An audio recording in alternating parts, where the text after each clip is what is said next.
सोचो, अचानक दुनिया के 80 लोग एक ऐसी जगह फेंक दिए जाए जहां सिर्फ एक उसूल हो, भागते रहो। जो रुक गया वो जिंदा नहीं बचेगा। ना उन्हें कोई रास्ता मालूम, ना ये पता कि उन्हें यहाँ क्यों लाया गया। और सबसे खौफनाक बात, इस रेस में सिर्फ एक ही इंसान जीत सकता है। तो कहानी की शुरुआत एक अनाउंसमेंट से होती है जिसमें कुछ रूल्स बताए जा रहे होते हैं कि इस गेम में सिर्फ एक शख्स ही जीतेगा और सिर्फ स्कूल, घर और प्रिजन ही महफूज जगहें हैं। तमाम प्लेयर्स को एरोज की तरफ देखते हुए उसी पाथ पर रहना होगा, वरना वो मर जाएंगे। और अगर उन्हें 2 मरतबा लैप्ट किया गया यानी पीछे छोड़ दिया गया तो भी वो मर जाएंगे। इसके बाद सीन एक बड़े ग्रुप की तरफ कट होता है जहाँ हम देखते हैं कि बहुत सारे लोग अचानक खुद को एक अजीब सी जगह पर मौजूद पाते हैं। तभी वो आवाज उन्हें बताती है कि अगर उन्होंने ग्रास पर कदम रखा तो वो मार दिए जाएंगे, जिसके बाद उन्हें भागने का ऑर्डर दिया जाता है। इसके बाद सीन एक हॉस्पिटल की तरफ शिफ्ट होता है जहां हमें एक लड़की वेरोनिका नजर आती है जो अपनी बहन की देखभाल कर रही होती है जिसे कैंसर था। बदकिस्मती से जल्द ही उसकी बहन मर जाती है, जिसकी वजह से वेरोनिका बिल्कुल टूट जाती है और डिप्रेशन में चली जाती है। और जैसे इतना काफी नहीं था, वेरोनिका को जल्द ही पता चलता है कि उसे भी वही कैंसर है जिसने उसकी माँ और बहन दोनों को उससे छीन लिया था। लेकिन वेरोनिका हार मानने से इनकार कर देती है, इसलिए वो डेली अपनी मेडिसिन लेती है, एक्सरसाइज शुरू कर देती है और अपनी लाइफस्टाइल में भी बदलाव लाती है ताकि कम से कम कुछ ज्यादा अरसे तक जिंदा रह सके। कुछ हफ्तों बाद वेरोनिका चेकअप के लिए हॉस्पिटल पहुंचती है जहां डॉक्टर उसे एक अच्छी खबर देता है। वो बताता है कि अब तुम कंप्लीट रिमिशन में हो और तुम्हारा कैंसर खत्म हो चुका है। ये सुनकर वेरोनिका बहुत खुश हो जाती है। लेकिन जब वो ड्राइव करके घर जा रही होती है तो अचानक उसके सामने एक ऐसी तेज रोशनी आती है जो आसपास की हर चीज को सफेद रोशनी में ढांप देती है। इसके बाद सीन दोबारा ह्यूमन रेस की तरफ आता है जहां हम देखते हैं कि वेरोनिका भी उन पार्टिसिपेंट्स में शामिल है और बाकी लोगों की तरह वो भी कुछ समझ नहीं पा रही होती। वो आवाज सबको ऑर्डर देती है कि रेस करो या मारे जाओ। इसी दौरान वेरोनिका गलती से पाथ से बाहर निकलकर ग्रास पर कदम रख देती है। ग्रास पर कदम रखते ही उसका जिस्म अजीब तरह से रिएक्ट करता है और अगले ही लम्हे अचानक उसका सर फट जाता है। ये देखकर वहाँ मौजूद सब लोग खौफ से चीखने लगते हैं और अपनी जान बचाने के लिए भागने लगते हैं।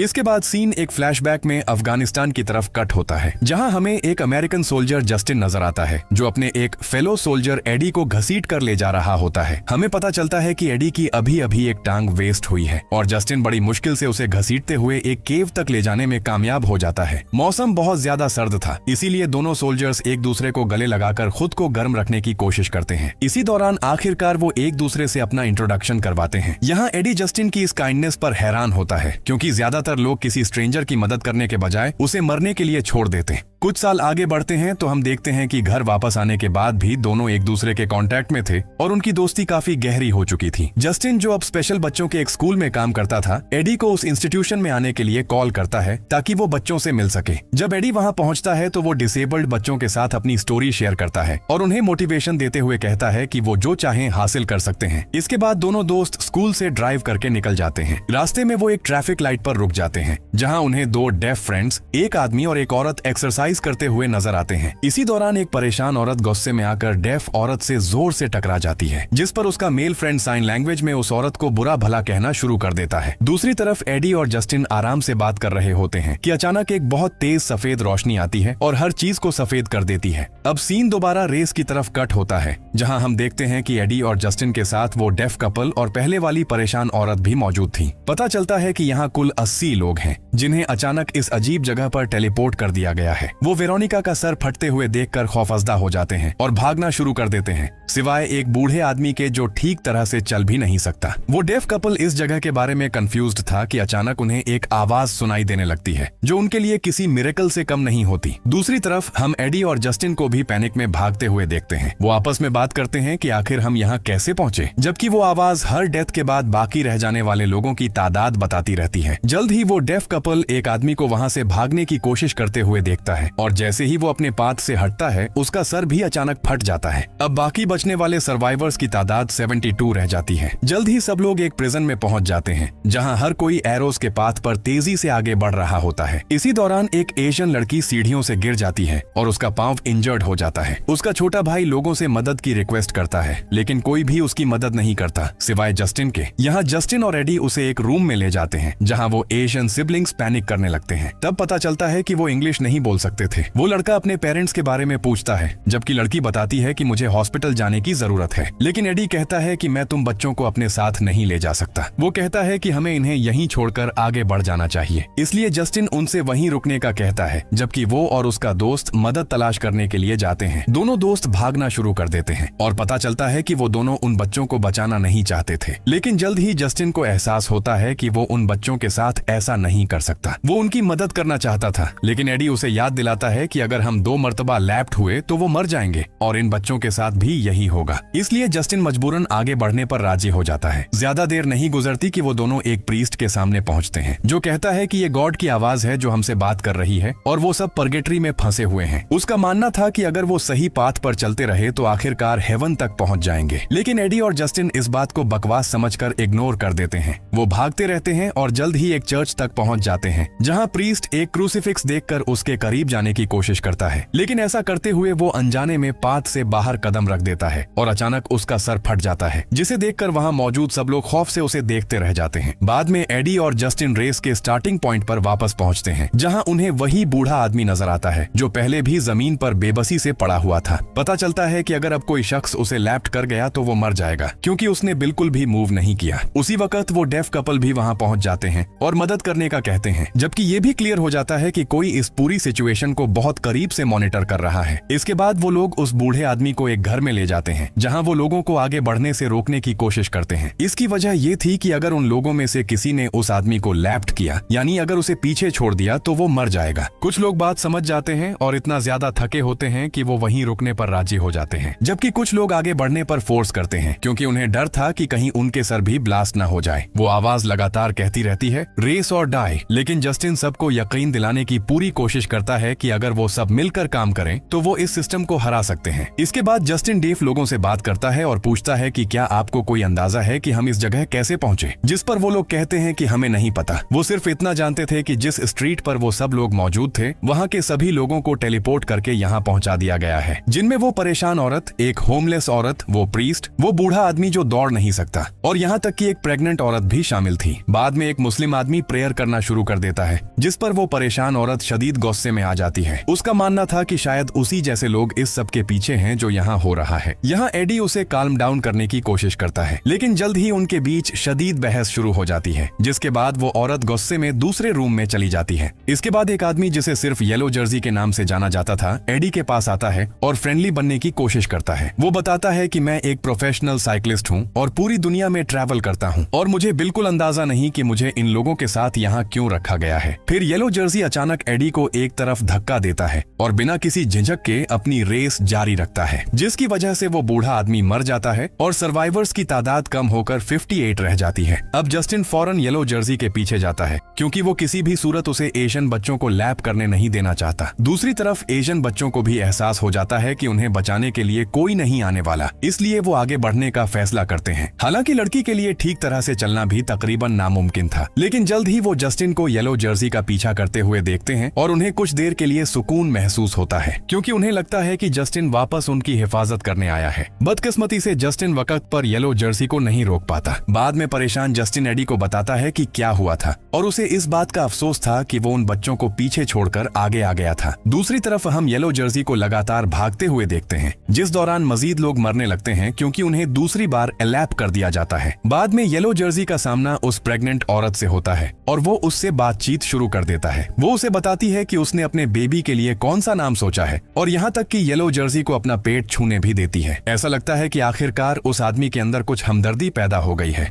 लेकिन ये ज्यादा देर नहीं रहती। वो उस औरत से माफी मांगते हुए कहता है कि मैं तुम्हारी लाइफ को अपनी लाइफ से ज्यादा अहमियत नहीं दे सकता और कहता है कि मैं तुम्हें दूसरी बार लैप करने जा रहा हूँ। वो बेचारी औरत उसे ऐसा न करने की रिक्वेस्ट करती है, लेकिन येलो जर्सी आगे भाग जाता है, जिसकी वजह से उस औरत और उसके बेबी दोनों के सर ब्लास्ट हो जाते हैं। दूसरी तरफ 3 आदमी लगातार भागने की वजह से बिल्कुल थक चुके थे, इसलिए वो एक ग्रुप बनाने और एक पार्टिसिपेंट को मारने का फैसला करते हैं, जिसके लिए वो उसे बेरहमी से एक एरो से चाकू की तरह वार करके कत्ल कर देते हैं। इसके बाद वो एक डोर पर लोगों का इंतजार करते हैं और जब कोई वहां पहुंचता है तो वो जानबूझकर उसे पाथ से हटाकर ग्रास की तरफ मोड़ देते हैं, जिसकी वजह से वो एक्सीडेंटली मर जाता है। इस तरह वहां अफरा तफरी फैल जाती है और बहुत सारे लोग मरने लगते हैं और उनका प्लान पूरी तरह कामयाब हो रहा होता है। बाद में जस्टिन और एडी एक घर में पहुंचते हैं, जहां एडी यूरिन करने लगता है, जबकि जस्टिन को एक मर्डर्ड आदमी की लाश नजर आती है और वो डर जाता है। जस्टिन को महसूस होता है कि वहाँ कोई मौजूद है और जब वो चेक करता है तो उनमें से एक किलर अचानक एक एरो जस्टिन की गर्दन में घुसा देता है। अब सर्वाइवर्स की तादाद सिर्फ 27 रह जाती है और जब एडी अपने दोस्त की डेड बॉडी देखता है तो वो बिल्कुल टूट जाता है। उसके अंदर बदले की आग भड़क उठती है और जल्द ही उसे वो तीनों आदमी नजर आ जाते हैं जो लोगों को मार रहे थे। 2 आदमी उस पर हमला करने के लिए आगे बढ़ते हैं, लेकिन एडी एक वेटरन होने की वजह से अपनी क्रचेस की मदद से दोनों को गिरा देता है और बिना किसी मुश्किल के दोनों को मार डालता है। बाद में एडी तीसरे आदमी को देखता है जिसने जस्टिन को कत्ल किया था और अब वो एक और कॉम्पिटिटर को मारने की कोशिश कर रहा था। इसलिए एडी स्पाइक्स वाली एक वायर उठाता है और एक ही वक्त में दोनों आदमियों को मार डालता है क्योंकि वो अपने दोस्त की मौत के गुस्से को काबू में नहीं रख पाता। दूसरी तरफ हम डेफ कपल को देखते हैं जिनका सामना परेशान औरत से होता है और जल्द ही उन्हें येलो जर्सी भी आता हुआ नजर आता है। उन्हें फिक्र होती है कि शायद वो पहले ही उस औरत को लैप कर चुका है, इसलिए वो सब एक एरो पकड़ लेते हैं ताकि उसे आगे न जाने दें। जब डेफ लड़की अनजाने में आगे बढ़ती है तो वो परेशान औरत बाय चांस मर जाती है क्योंकि पता चलता है कि डेफ औरत उसे पहले ही एक बार लैप कर चुकी थी। इसी दौरान येलो जर्सी पर डेफ आदमी हमला कर देता है। दूसरी तरफ डेफ औरत रोने और चीखने लगती है क्योंकि उसे लगता है कि उसने उस औरत को मार दिया है, इसलिए उसका फ्रेंड उसे तसल्ली देने की कोशिश करता है। इंजर्ड येलो जर्सी एक रूम में छुपने के लिए भाग जाता है जहां वो आवाज बताती है कि अब सिर्फ 17 लोग बाकी रह गए हैं। बाद में डेफ औरत पैनिक करने लगती है क्योंकि वो मजीद किसी की मौत बर्दाश्त नहीं कर सकती। वो ऑर्गेनाइजर से साइन लैंग्वेज में बात करती है और उनसे रिक्वेस्ट करती है कि मरने से पहले उसे म्यूजिक सुनने दिया जाए, लेकिन जब डेफ आदमी उसे तसल्ली देता है और कहता है कि हम दोनों इस सब से गुजर सकते हैं तो वो खुद को मजबूत करती है और दोबारा रेस जारी रखने का फैसला करती है। बाद में हम उन दोनों को दोबारा भागते हुए देखते हैं जहां वो कैजुअल बातें करते रहते हैं और जल्द ही एक चर्च तक पहुंच जाते हैं। वहां आवाज बताती है कि अब सिर्फ 6 सर्वाइवर्स बाकी रह गए हैं। इसी दौरान डेफ आदमी अचानक अपनी फ्रेंड को हग करने की कोशिश करता है, लेकिन फौरन शर्मिंदा होकर वहां से भाग जाता है। इसके बाद वो औरत उसके पास जाती है और उससे कहती है कि ये सब क्या था, जिस पर वो आदमी कहता है कि मैं तुम्हें लाइक करता हूँ, लेकिन उस औरत को ये सब अनकंफर्टेबल लगता है और वो वहाँ से भाग जाती है, जबकि वो आदमी भी उसके पीछे भागता है। वो जल्द ही एक घर में पहुंच जाते हैं जहाँ उन्हें किसी की प्रेजेंस महसूस होती है, जिसकी वजह से वो कुछ टूल्स को वेपन्स के तौर पर उठा लेते हैं, लेकिन वहाँ उन्हें कोई और शख्स नहीं मिलता और फ्रस्ट्रेशन के एक लम्हे में डेफ आदमी अपनी ही फ्रेंड को मारकर बेहोश कर देता है। इसके बाद वो उसके साथ गलत करने लगता है, लेकिन जल्द ही लड़की को होश आ जाता है और वो उसे अपने से दूर धकेल देती है। वो उसे बुरा भला कहना शुरू कर देती है, जिस पर वो आदमी माफी मांगता है और रोता हुआ बाहर भाग जाता है। तभी डेफ औरत गुस्से में उसे जोर से ग्रास के बीच धकेल देती है, जिसकी वजह से उस आदमी का सर फट जाता है और वो मर जाता है। इसके बाद डेफ औरत रोते हुए बिल्कुल टूट जाती है और जमीन पर लेट जाती है। इसी दौरान येलो जर्सी उसके पास से गुजरता है, लेकिन उसे मरा हुआ समझ लेता है। वो एहतियात से आगे बढ़ने लगता है, लेकिन डेफ औरत अचानक पीछे से उस पर हमला कर देती है और एक टूल से उस पर लगातार बेरहमी से वार करती रहती है, यहाँ तक कि वो मर जाता है। अब वो आवाज बताती है कि सिर्फ 3 पार्टिसिपेंट्स बाकी रह गए हैं और इन सर्वाइवर्स में डेफ औरत, एडी और वो होमलेस औरत शामिल थी जो अब तक सबसे छुपकर जिंदा रहने में कामयाब रही थी। वो होमलेस औरत डेफ औरत को देख लेती है और उसकी तरफ भागती है, जिसके बाद दोनों के दरमियान एक चेस शुरू हो जाता है। होमलेस औरत जल्द ही उसे पकड़ लेती है और डेफ औरत को जमीन पर दबा देती है और उस पर ग्लास के 2 टुकड़ों से हमला करने की कोशिश करती है, लेकिन इससे पहले कि वो ऐसा कर पाती, एडी वहां पहुंच जाता है और होमलेस औरत की गर्दन तोड़ देता है। डेफ औरत भागने की कोशिश करती है तो एडी उसे समझाता है कि मैं तुम्हें नुकसान पहुंचाने के लिए यहाँ नहीं आया। इसके बाद एडी उसे करीब ही एक पोल पर लटकी हुई कुछ अजीब व गरीब अननोन क्रीचर्स की लाशें दिखाता है और पूछता है कि क्या तुम जानती हो कि ये क्या है। यहाँ वो औरत अंदाजा लगाती है कि शायद ये एंजल्स हैं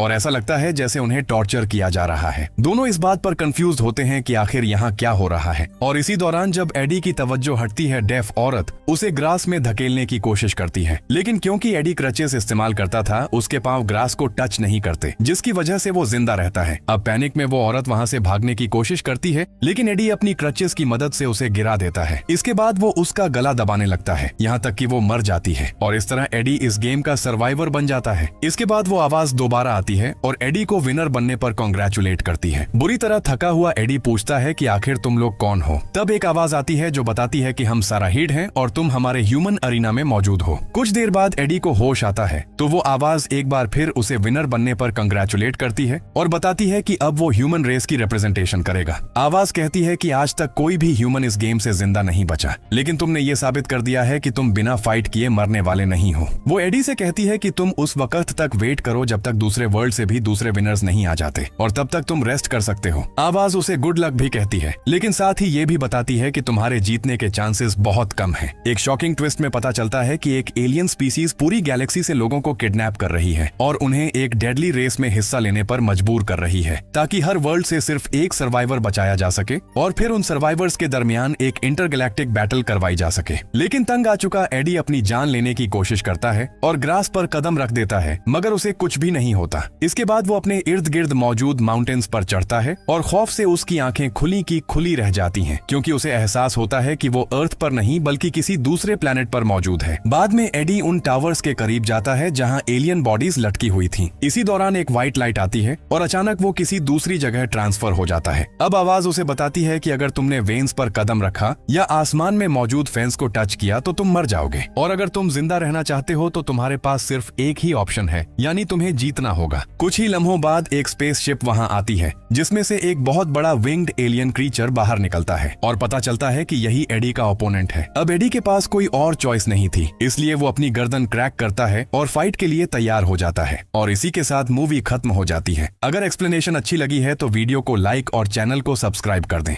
थैंक्स फॉर वॉचिंग।